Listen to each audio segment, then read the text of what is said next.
మంచి ఆహారంతో పాటు కావాలి స్వచ్ఛమైన నీరు. అదే సనాతన్ జల్. వివరాలకు 8919763872. ఇక ఉపరాష్ట్రపతి ఎన్నిక అనేది దేశ స్థాయిలో మాత్రం హాట్గా చర్చలు జరుగుతున్నాయి. మరి ఈ విషయాలకు సంబంధించి పూర్తిగా చూసినట్లయితే మాజీ ఉపరాష్ట్రపతి అయినటువంటి జగదీప్ ధన్ఖడ్ ఎందుకు రాజీనామా చేయాల్సి వచ్చిందనేటువంటి విషయాలు కూడా పూర్తిగా బహిర్గతం కావడం లేదు.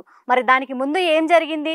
ఎందుకంటే దేశ ప్రధాని అయినటువంటి నరేంద్ర మోడీ కావచ్చు, అదేవిధంగా మాజీ ఉపరాష్ట్రపతి అయినటువంటి జగదీప్ ధన్ఖడ్కి ఎలాంటి విషయాల్లో విభేదాలు తలెత్తాయని చెప్పేసి కూడా ఇప్పటికీ ఈ విషయాలను కూడా ఎవరు బయటికి చెప్పడానికి కొంత సంకోచిస్తున్నారనే విషయం తెలుస్తోంది. ఎందుకంటే ఏ పత్రికల్లో కావచ్చు, సోషల్ మీడియాలో కావచ్చు, కేవలం అనారోగ్య కారణాలే అంటున్నారే తప్ప కూడా గతంలో కొన్ని రోజులుగా కూడా వారిద్దరి మధ్య కూడా ప్రోటోకాల్కి సంబంధించి కొన్ని మనస్పర్ధలు వచ్చాయి. ఎందుకంటే బయటికి వెళ్ళే సమయంలో కావచ్చు, తన యొక్క మీటింగ్స్కి అటెండ్ అయ్యే ముందు కావచ్చు, సరైనటువంటి ఈ యొక్క ప్రొటెక్షన్ లేకపోవడం కావచ్చు, ప్రోటోకాల్ పాటించకుండా ఉన్నటువంటి విషయాలైతే చిన్న చిన్న లీకులు అయితే బయటకు వస్తున్నాయి. మరి హఠాత్తుగా అతని రాజీనామాను రాష్ట్రపతి అయినటువంటి ద్రౌపది ముర్ముకి రాత్రి 9 గంటల సమయంలో ఎందుకు వెళ్ళి ఇవ్వవలసి వచ్చిందనేటువంటి విషయాలు కూడా కొన్ని బయటికి బహిర్గతం కావాల్సి ఉంది. ఎందుకంటే కేవలం అనారోగ్య కారణాలే చెప్తున్నారు తప్ప మరి మీడియా ముఖంగా కావచ్చు, తన సన్నిహితులతో కావచ్చు, మాజీ ఉపరాష్ట్రపతి అయినటువంటి జగదీప్ ధన్ఖడ్ కూడా ఇట్లాంటి విషయాలు కూడా బహిర్గతం చేయడానికి కొంత సంకోచిస్తున్నారనే చెప్పాలి.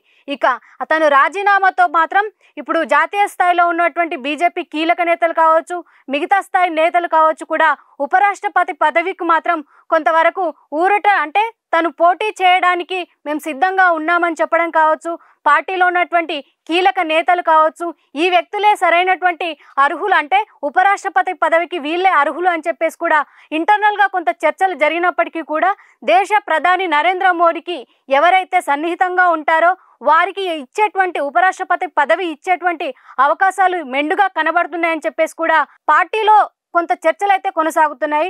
ఇక అందులో ప్రధానంగా చూస్తే మాత్రం రక్షణ శాఖ మంత్రి అయినటువంటి రాజ్నాథ్ సింగ్ అత్యంత సన్నిహితుడు, అదేవిధంగా పార్టీ వ్యవహారాలు కావచ్చు, దేశ రక్షణకు సంబంధించి కావచ్చు, పూర్తిగా తనకు 74 సంవత్సరాలు పూర్తి అయ్యి అదేవిధంగా సుదీర్ఘ రాజకీయ అనుభవం ఉన్నటువంటి వ్యక్తి కాబట్టి కూడా తను అర్హుడని చెప్పేసి కూడా కొంతమంది భావిస్తున్నారు. మరి అదే కోవలో కూడా జగత్ ప్రకాష్ నడ్డా బీజేపీ జాతీయ అధ్యక్షుడు ఇక మోడీకి అత్యంత సన్నిహితుడు, అదేవిధంగా వీరిద్దరి మధ్య కూడా దేశ రక్షణ గురించి కావచ్చు, ఇక దేశ వ్యవహారాల గురించి కావచ్చు పూర్తిగా అవగాహన కలిగినటువంటి వ్యక్తులు అని చెప్పేసి కూడా వీళ్ళ పేర్లు వినిపిస్తున్నాయి. ఇక ఇదే కోవలో కూడా ఇక మరొక వ్యక్తి కూడా నితీష్ కుమార్ కూడా ఉన్నటువంటి, అంటే మహారాష్ట్ర గవర్నర్ అయినటువంటి సిపి రాధాకృష్ణన్ కూడా ఉన్నట్లు తెలుస్తుంది. అదేవిధంగా బీహార్ సీఎం అయినటువంటి నితీష్ కుమార్ కూడా ఉన్నట్లు తెలుస్తుంది. ఇక మొత్తంగా చూస్తే మాత్రం ఉపరాష్ట్ర పదవికి మేము అర్హులం అని చెప్పేసి కూడా చాలా మంది చెప్తున్నప్పటికీ ఇక తెలంగాణ ముఖ్యమంత్రి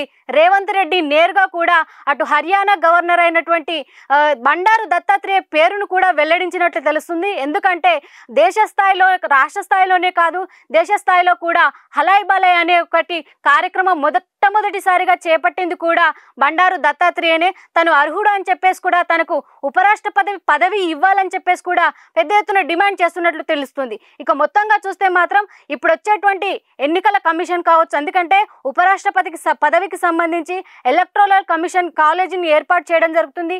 దానికి సంబంధించి నిర్వాహకులు కావచ్చు, సహా నిర్వాహకులు కావచ్చు ఏర్పాటు చేసిన అనంతరం కూడా దాదాపు సెప్టెంబర్ 10 కావచ్చు, ఎందుకంటే సెప్టెంబర్ నెలలోనే 2025 సెప్టెంబర్ నెలలోనే కూడా ఈ ఎన్నికలు పూర్తి కావాలని చెప్పేసి కూడా ఎలక్షన్ కమిషన్ కూడా నిర్ణయం తీసుకున్నట్లు తెలుస్తుంది.